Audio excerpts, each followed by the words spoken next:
Graça e paz a todos. Você pode já abrir a sua Bíblia na segunda carta de Paulo a Timóteo, capítulo 3. Segunda carta de Paulo a Timóteo, capítulo de número 3. Você já pode abrir a sua Bíblia. Nós vamos caminhar um pouquinho aqui essa noite, do verso de número 1 até o verso de número 9. 2 Timóteo, capítulo 3, a partir do verso de número 1.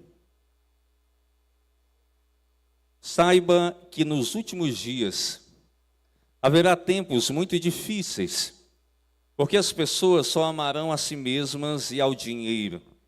Serão arrogantes e orgulhosas, zombarão de Deus, desobedecerão a seus pais e serão ingratas e profanas. Não terão afeição nem perdoarão, caluniarão outros e não terão autocontrole. Serão cruéis e odiarão o que é bom.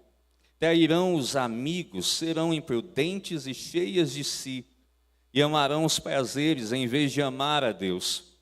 Serão religiosas apenas na aparência, mas rejeitarão o poder capaz de lhes dar a verdadeira devoção. Fique longe de gente assim.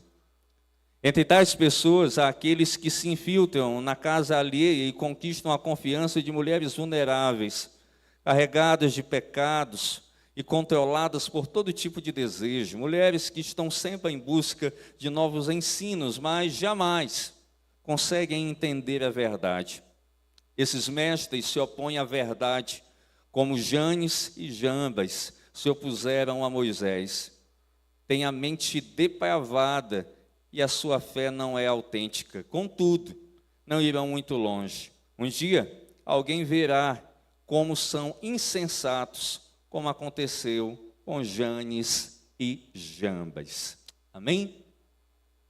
O ano de 2026, ele tem sido marcado por dias extremamente tensos, perigosos e terríveis. Ao fazermos uma rápida consulta no Google, nós encontramos em alguns sites especializados que nós temos ao longo de todo o planeta Terra, de todo o mundo, cerca de 30 a 40 focos de instabilidade, que são guerras, conflitos acontecendo. Entre as guerras mais faladas e que estão na mídia, nós temos Estados Unidos e Irã, Rússia e Ucrânia, Afeganistão e Paquistão, Israel contra o Líbano.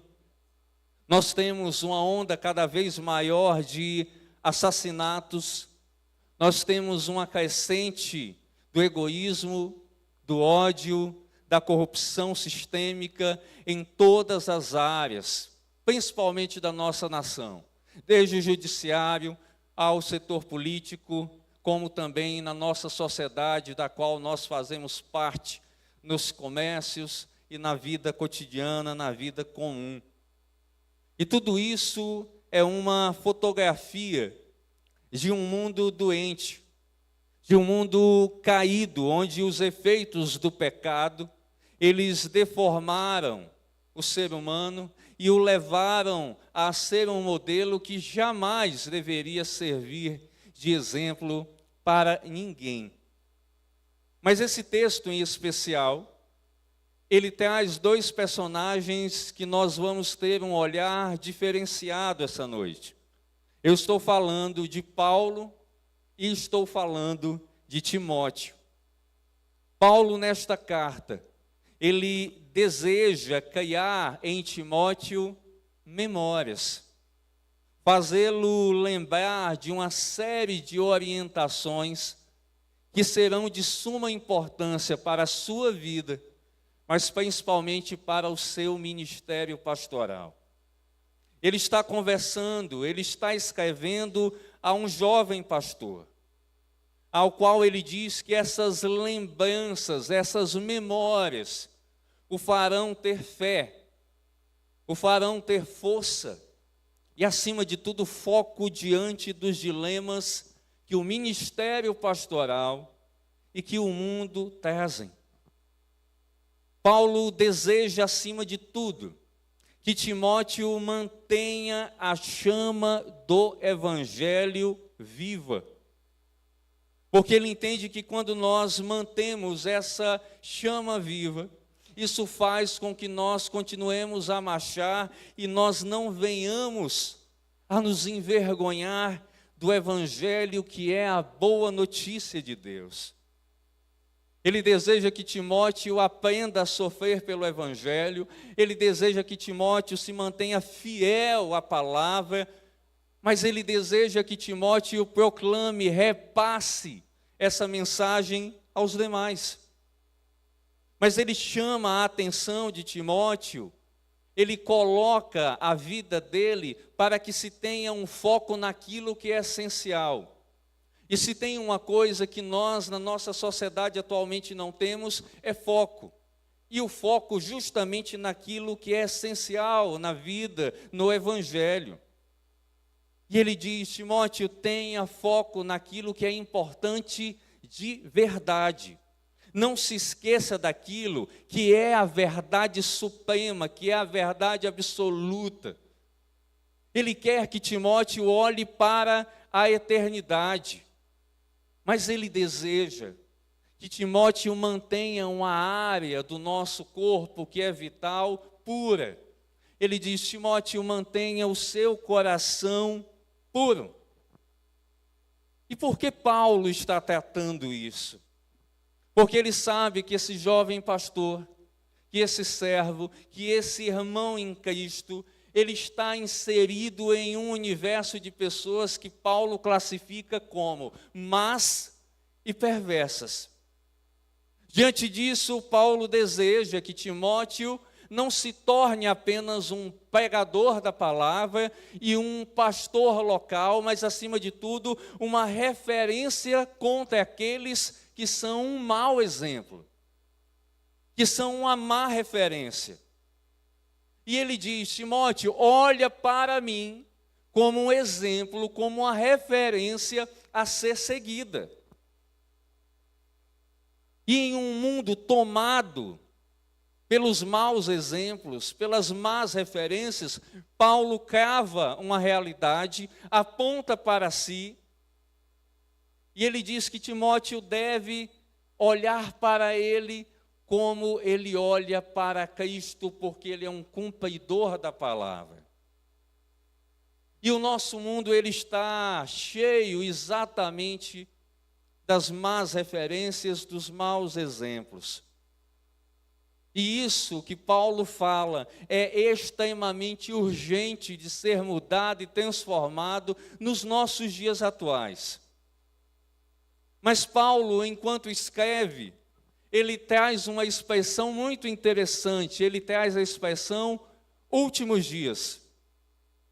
E todas as vezes que nós lemos na Bíblia a expressão últimos dias, é como se ela estivesse nos lembrando do fim dos tempos.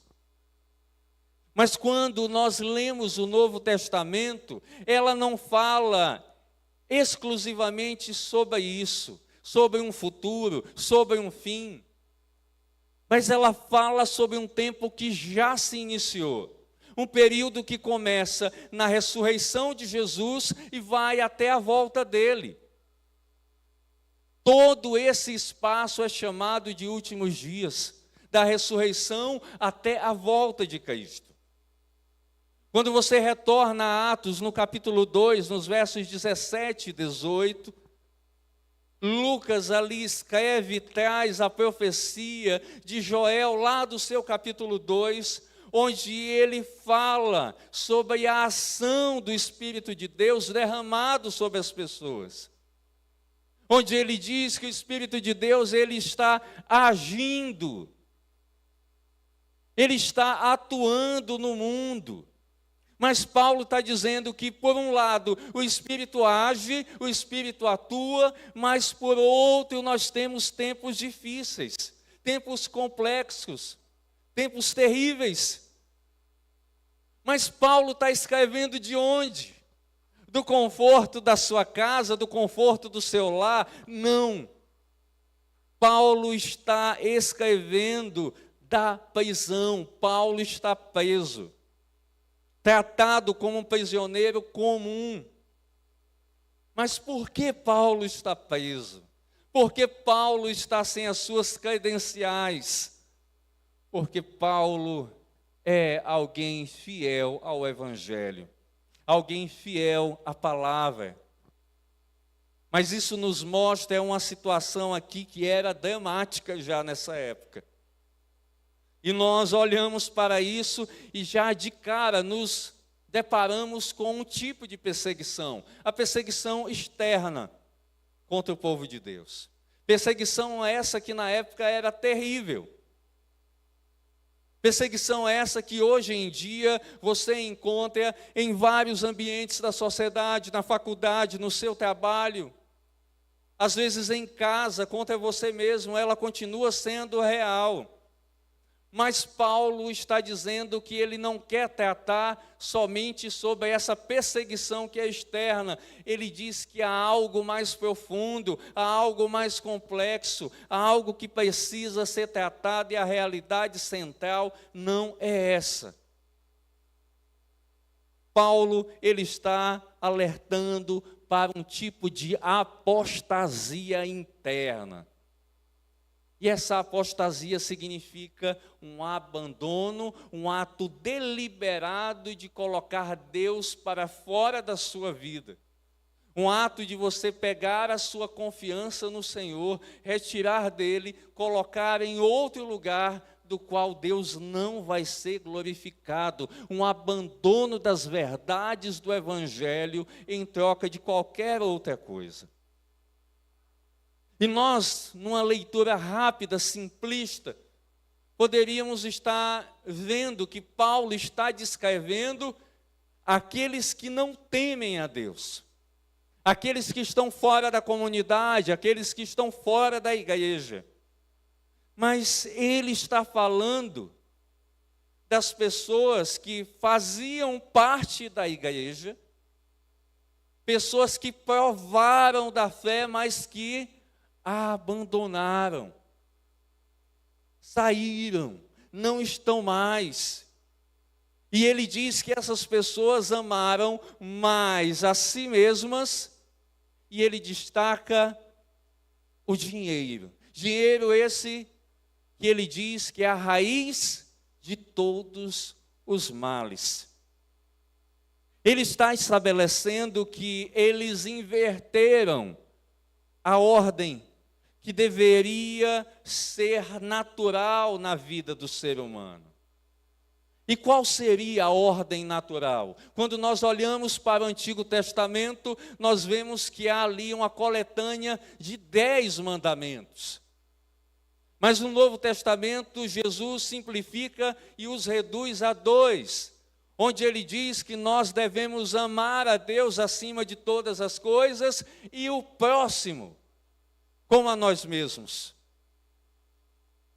E esse ser humano, ele passa a amar a si mesmo mais do que qualquer outra coisa. Ele não ama mais a Deus como o supremo, como o primeiro lugar. Ele ama a si como aquele que é o primeiro lugar. Mais do que a Deus, mais do que qualquer coisa que o Evangelho coloque. Ele tira Deus do centro, Deus não é mais o centro. O próprio homem se torna o centro de tudo. Existe uma quebra, um rompimento para com Deus, que quando nós lemos a Bíblia, basicamente, no começo, Gênesis capítulo 3, mesmo o homem e a mulher desfrutando de tudo, eles rompem com Deus, eles quebram a aliança com Deus, em prol da sua própria felicidade. Adão e Eva direcionaram a sua devoção, o seu amor para si próprios e para os seus próprios sonhos. Paulo está dizendo que essas pessoas pegaram aqui tudo e elas direcionaram esse amor, o primeiro lugar, para os lugares errados. Quando não amamos a Deus acima de tudo, O que nós produzimos é o que Paulo destacou. Pessoas que amam a si mesmas mais do que tudo. E para isso, Paulo dá um nome claro. Ele chama de egoísmo. Ele chama de soberbo. E nós, quando vamos aprofundar, há um personagem na filosofia que destaca muito bem o egoísmo e a soberba. O nome dele é Narciso. Narciso, ele contemplava ali a água e ele via a si próprio e se achava belo, lindo, maravilhoso. E o narcisismo é um traço do egoísmo e da falta do amor centrado em Deus, onde o interesse do narcisista é apenas a sua própria satisfação.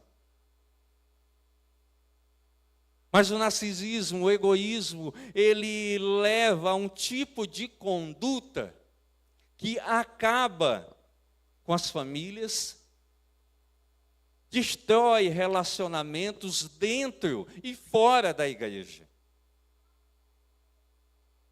E tudo isso ocorre porque a vontade de si mesmo, ela se torna maior e mais importante do que a vontade de Deus. Ela olha para o próximo e vê nele um objeto a ser usado para o seu próprio prazer.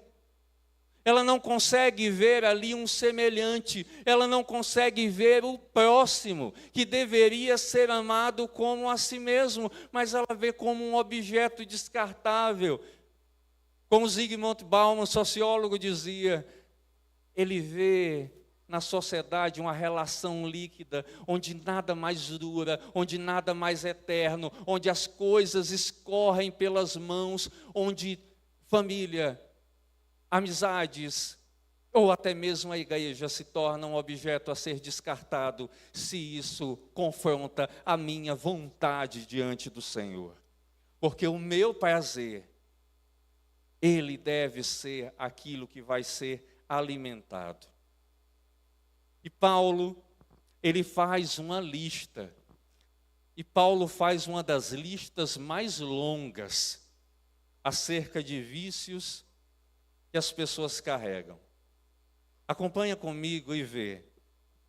Paulo diz que as pessoas são arrogantes, orgulhosas, zombadoras de Deus, desobedientes aos pais, ingratas, profanas, sem empatia, elas não perdoam, elas caluniam uns aos outros, elas não conseguem controlar a si mesmas, elas são cruéis, elas abandonam os amigos, elas são sem prudência e elas amam mais os prazeres do que a Deus.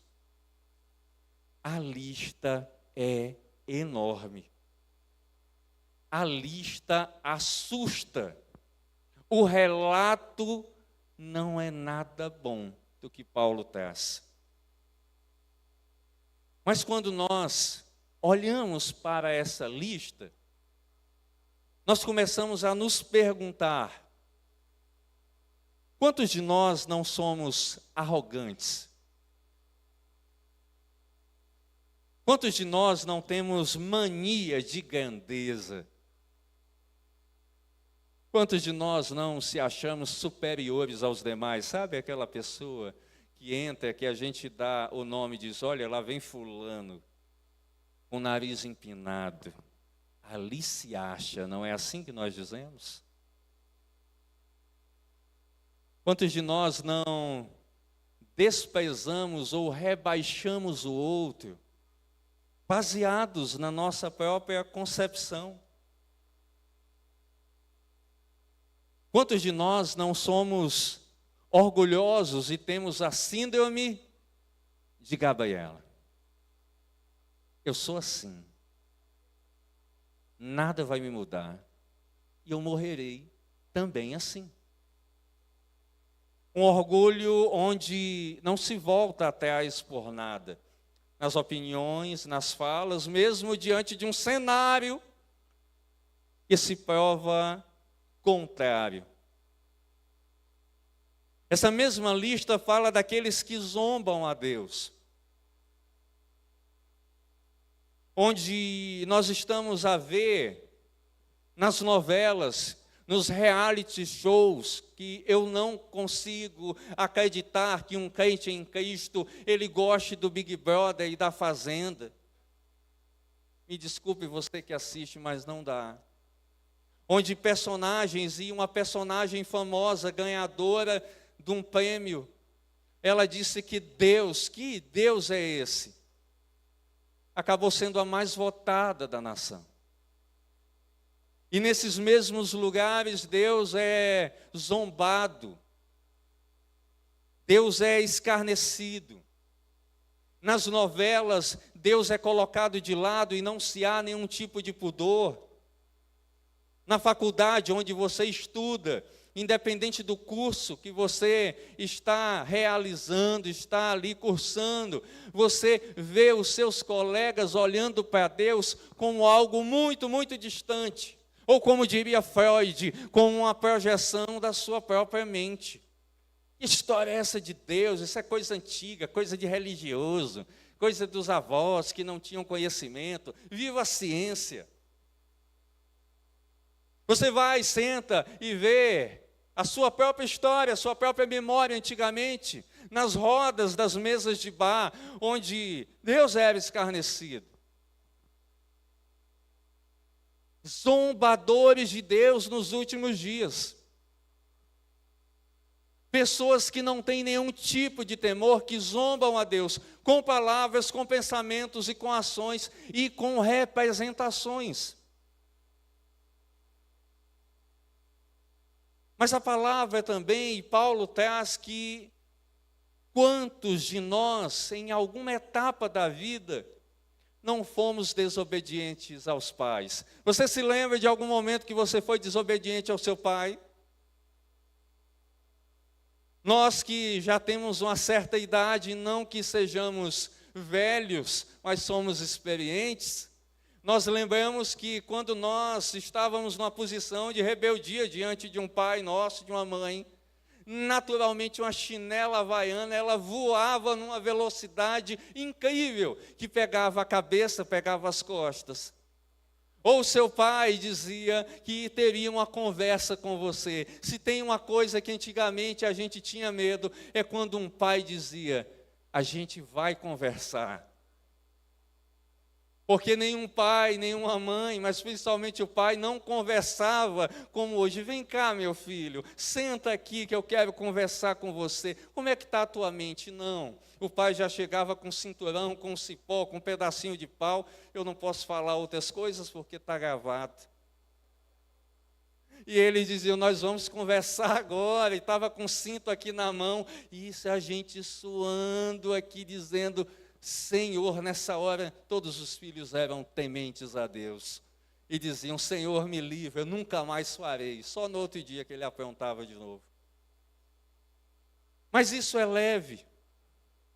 A desobediência hoje está em não honrar um princípio, que é justamente honrar pai e mãe. Você que é filho, que está aqui hoje. Que o seu pai, que a sua mãe fala algo e entra no ouvido e sai pelo outro, cuidado.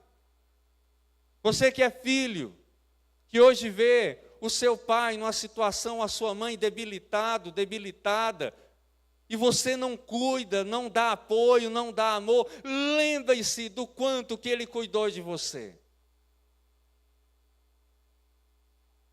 Nenhum pai, nenhuma mãe dá conselhos ruins. Todo pai, toda mãe orienta para o bem e deseja o crescimento do seu filho. Principalmente espiritual.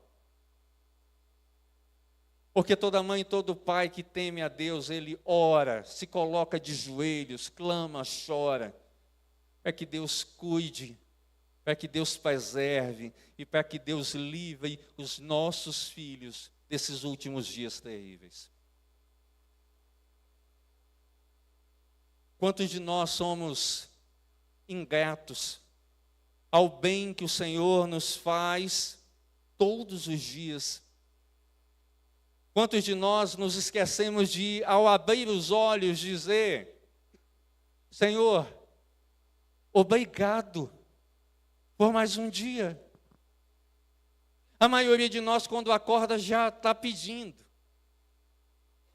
A maioria de nós já está colocando uma lista de pedidos como se fosse uma lista de supermercado, uma lista de compras do mês ou da semana.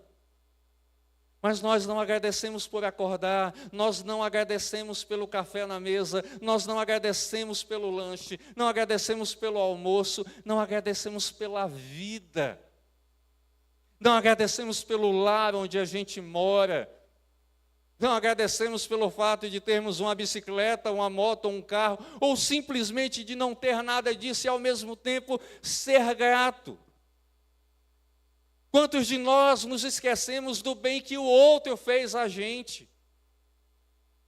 A gente diz: fez o bem a mim porque quis. Não era obrigado. Ingrato, é isso que Paulo chama. Quantos de nós não nos tornamos frios, gelados?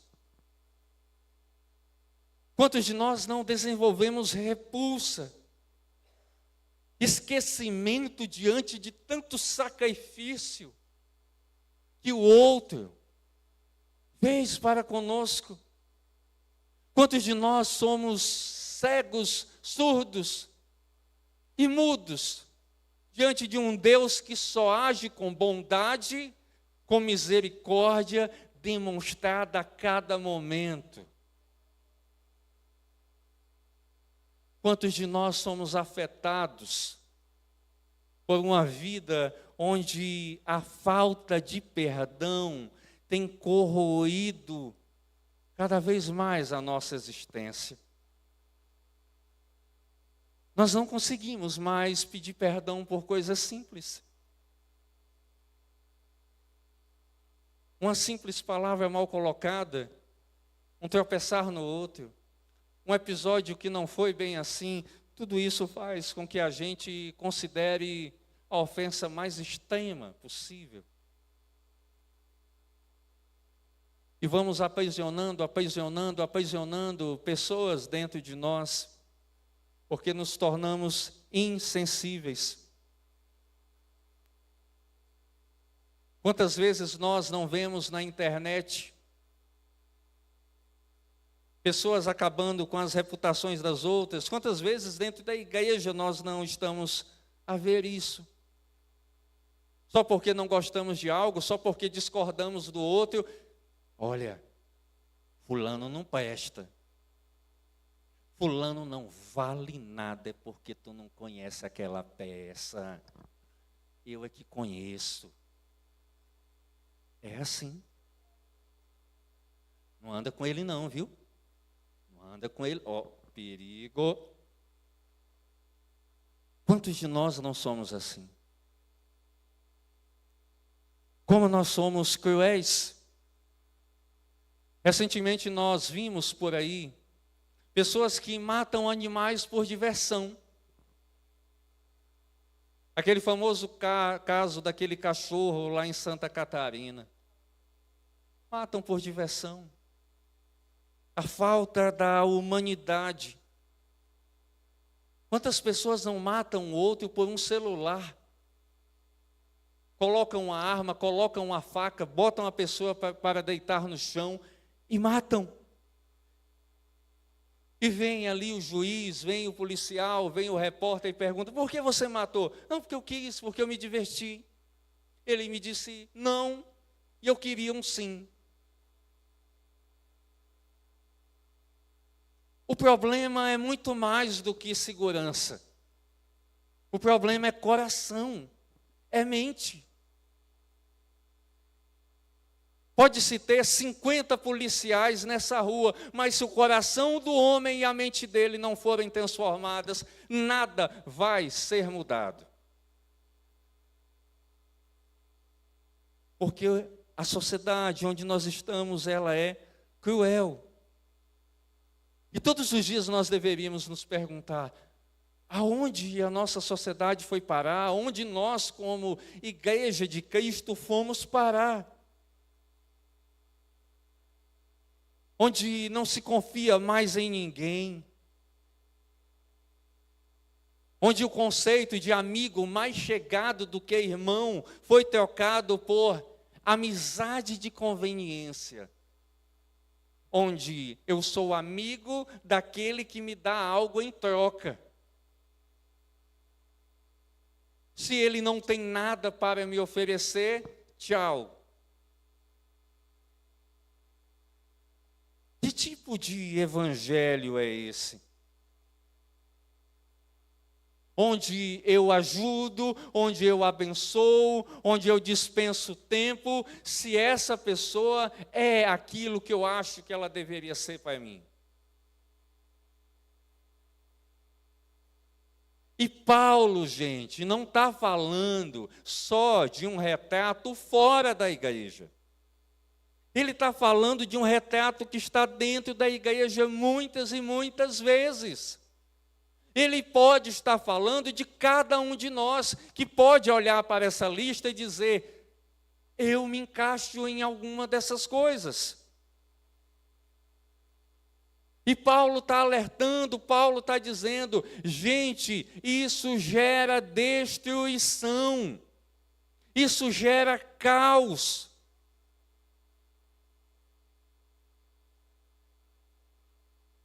E o pior, essas pessoas se dizem de Cristo, se dizem do Evangelho. Essas pessoas falam de Deus, mas são apenas de nome, mas não são de verdade. Elas frequentam, elas assistem, mas elas não cultuam. Elas apenas carregam a nomenclatura. Eu sou batista, eu sou assembleiano, eu sou presbiteriano, eu sou metodista, mas ela é apenas de aparência. E hoje está na moda todo mundo virar e dizer: eu sou evangélico. Todo mundo, você liga a TV e diz: eu sou evangélico. Aí você olha para a pessoa, tipo o cara crachá, olha para a Bíblia, olha para os princípios, fulano. Tem um cantor de forró muito famoso aí que ele diz que é crente. Tem uma outra cantora baiana de axé, que ela também diz que é crente. O outro está na novela das 9 se rolando com a outra numa cama e diz: é crente, eu sou evangélico, é a minha fé.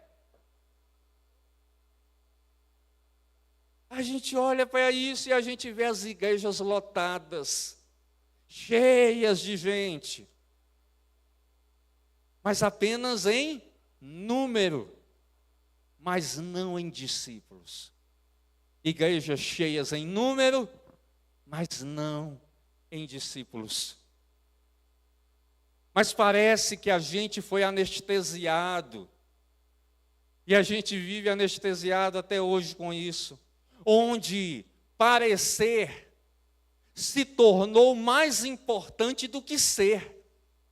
Onde ter uma aparência de crente é mais importante do que ser discípulo de Jesus. Onde é necessário aparentar que foi transformado.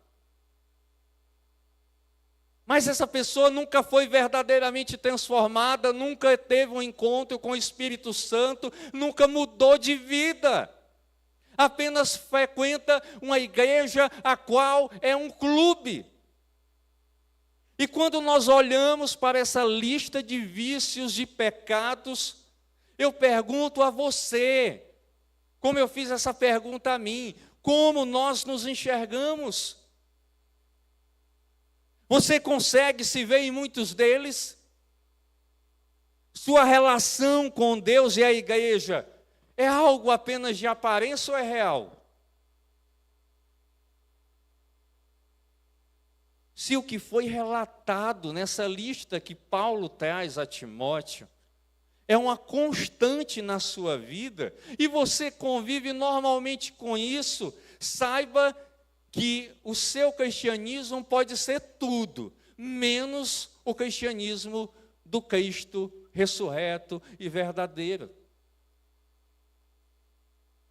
Você pode aparentar tudo, vir para cá, cantar, dizimar, ofertar, estar no hall de membros, mas se Cristo não transformou o teu interior, o teu caráter, esquece. Deus não quer você, não quer eu, não quer cada um de nós apenas sendo parte de estatística, de hall de membros ou de números do IBGE. Ele quer cada um de nós sendo parte dos que são exemplo de transformação. É isso que Deus deseja. Paulo, diante disso, ele diz a Timóteo, e ele dá uma ordem para ele, como um filho na fé, como um jovem pastor, ele diz: Timóteo, se afasta de gente assim. E Paulo está aqui, e ele vai adiante e dá os nomes dos problemas. Paulo está dizendo que tem gente infiltrada na igreja. Você que gosta de filme de espionagem, você agora fez um link. Os infiltrados eram falsos mestres. Estavam dentro da igreja, atuando sorrateiramente. Ganhavam a confiança, entravam nas casas e se aproveitavam, e aqui eles colocam das mulheres. E ele diz, Paulo diz que elas não tinham discernimento e lhes faltava capacidade intelectual, bom senso ético e bom senso moral. Mulheres movidas por dores, por sobrecargas. E o que era que esses falsos mestres, que carregavam uma aparência de evangelho, mas não era evangelho, faziam? Eles chegavam com um evangelho que resolve tudo. Naquela época isso já acontecia. Hoje é diferente? Não. A gente vê isso todos os dias. Pessoas instáveis diante de ofertas de um evangelho raso, superficial, água com açúcar. Onde pastores, bispos e autoproclamados apóstolos levam e dizem: olha, eu posso resolver esse problema, não precisa de cruz, não precisa de caminho estreito, não precisa de tanto sacrifício. É como se eles dissessem: o que Paulo está falando, o que esse Timóteo está falando, deixa para lá, dê ouvidos aqui a mim, ao que eu estou trazendo, ao que eu estou falando. É como se fosse uma mensagem suave, aquela música que você gosta de ouvir. É como se fosse uma sinfonia perfeita para você. E cada um de nós, não existe alguém mais forte, blindado do que o outro. Todos nós, se não estivermos ancorados na verdade, nós somos sujeitos a sermos levados por um evangelho que aparenta, mas não é. Enquanto eu lia no próprio original, no texto grego, é muito interessante o que Paulo diz sobre a ideia da aparência. É alguém que você olha, que você avalia, mas você não consegue discernir se é ou não é. A fala é tão mansa, o jeito é tão maravilhoso, tudo parece tão bem encaixado. E se não for um discernimento vindo do Espírito, você é levado. O que são os falsos mestres de hoje?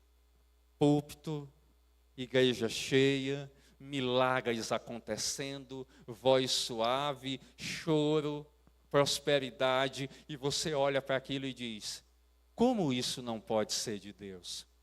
Naquela época era de casa em casa, hoje basta o teu celular acessar, basta a tua TV ser ligada, que você logo sorrateiramente é levado. Você é levado de madrugada às 4 da manhã, você é levado de manhã cedo, você é levado à tarde, ao meio-dia, porque essa mensagem está chegando a você e você pode estar não ancorado na verdade do Evangelho. Mas como você lida com isso? Você é daquele que está sempre na busca da última novidade? É aquele que recebe a mensagem no WhatsApp, onde diz, olha, abri uma igreja nova, vai ter o cantor do momento, estou lá. Você é daquele ou daquela que tem o apóstolo da cura, onde você se move e vai em busca disso? Quem é você? Você é aquele que ouve tudo que diz que é de Deus e absorve e toma como verdade? Se você se encaixa nisso, isso dá um raio-x sobre como você compreende o Evangelho. O Evangelho para você é isso, mas o Evangelho para você não é Cristo. O que é que Jesus disse? Se alguém quiser vir após mim, negue-se. Foi muito tímido. Negue-se a si mesmo. E tome a palavra de Deus. Eu citei aqui anteriormente que há uma porta estreita e um caminho que é muito largo. A forma como eu compreendo a palavra de Deus, ela fala muito sobre mim. Paulo diz que esses que ensinam falsos evangelhos, eles se opõem, eles resistem ao evangelho. É quando a palavra está indo, ela está confrontando, dizendo que eles estão falhando, mas há uma resistência. E ele traz um exemplo aqui de Janes e Jambas. Eles fizeram os nomes dos magos da corte lá de Faraó. Eles resistiram à palavra de Moisés, quando o próprio Moisés, guiado pela mão do Senhor, tirava o povo de Israel da escravidão do Egito. Mas o que é que eles queriam? Eles queriam realizar os mesmos milagres que Deus realizou usando a vida de Moisés. Eles queriam aquilo. Eles queriam manipular o sobrenatural, a cura, a bênção. Mas todas as vezes que eu abraço o ensino errado, que eu vivo de forma errada, que eu resisto ao Senhor, Deus executa juízo diante das minhas próprias ações erradas. E do mesmo jeito que foi com o povo do Egito, Janes e Jambas pagaram. Em outras palavras, Paulo, ele está dizendo que aquele que deturpa o Evangelho é como se Deus arrancasse a máscara dele. É como se a sua verdadeira face, ela fosse demonstrada de forma cristalina diante de todos. Porque Deus joga luz sobre o falso ensino, sobre a heresia. Mas Paulo está dizendo que uma das formas de enxergar é ver como a vida dessas pessoas é errada e é falha. Como esse ensinamento não agrega, não constrói. É como se Deus estivesse dizendo a arrogância e a soberba daqueles, Timóteo, que se infiltraram nas casas, que deturparam o Evangelho, e daqueles que para nós hoje continuam deturpando a palavra e pregando um Cristo que não é o da Bíblia, tudo isso não passará impune diante do Senhor. A palavra de Deus garante isso para a gente. Aquele que altera uma vírgula, um tio da Escritura, vai pagar. Aquele que leva as pessoas para um caminho de morte e destruição, irão pagar. E quando nós olhamos para todo esse cenário de dias difíceis, de tempos que parecem que só pioram, nós deveríamos lembrar, refrescar a nossa mente, trazer à memória aquilo que Paulo falou a Timóteo no início desta carta. Ele destaca e diz: Timóteo, você, nós como líderes, a Igreja de Jesus, o povo de Deus, é chamado a ser exemplo em um mundo onde até mesmo a comunidade de Deus está ameaçada por um falso evangelho de aparência, onde se dizem servos e servas, mas não são. Paulo está sacudindo ele, dizendo: Timóteo, enquanto pastor, enquanto líder, não normalize nenhuma dessas práticas, não se torne uma réplica de uma vida de pecado. Mas, pelo contrário, retira ela da tua história. Retira ela do teu coração. E nós, essa noite, deveríamos lembrar, voltar para aquilo que é central no Evangelho. Nós nos perdemos dentro da igreja, às vezes, com discussões tão insignificantes, com análises tão rasas, que nós nos esquecemos do chamado central de Deus, que é amar a Ele de todo o coração. Se nós nos preocupássemos mais nisso, a nossa esperança estaria mais viva, a nossa chama estaria mais acesa, e o nosso coração estaria mais distante de tudo aquilo que Deus rejeita. A pergunta que nós devemos nos fazer agora é: como anda o nosso coração? Como anda o nosso coração? Você tem sido uma pessoa que está e se sente perdido, perdida? Como você tem se portado diante dos dias que são tão ruins? Tudo está errado na tua vida. As coisas estão fora do eixo. A palavra de Deus diz: mude. A palavra de Deus diz: recomece. Porque os dias serão melhores. Se o exemplo que o mundo precisa for eu, for você, formos nós seremos a resposta e a esperança que o Senhor deseja. Enquanto eu li esse texto, Deus falava claramente: não negocie o Evangelho. Não se deixe ser enganado. Por mais que a proposta de um Cristo seja tão bela aos olhos e aos ouvidos,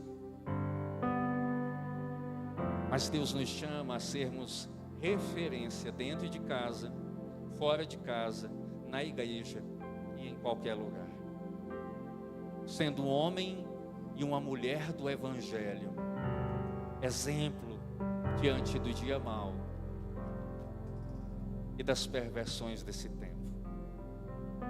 Essa transformação, ela só vai ocorrer no dia em que a palavra de Deus for o seu único manual de regra, de fé e de prática. Essa transformação só vai acontecer Quando você entender que o culto que você presta é a Deus. É quando você entender que o Evangelho, ele não é a aparência, mas é a verdade do Senhor. Por isso eu me agarro também como um jovem pastor às palavras do apóstolo Paulo.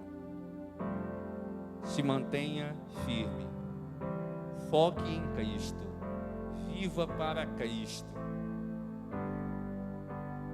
para que no último dia, quando o Senhor voltar, Ele olhe para cada um de nós e diga: muito bem, você resistiu, você se tornou exemplo, mesmo diante das fraquezas e das falhas. Aqueles que se infiltraram e tentaram mudar a tua concepção sobre mim não mudaram, e você continuou me adorando em espírito e em verdade, e acima de tudo, repassando isso à próxima geração. Os responsáveis pela próxima geração somos nós.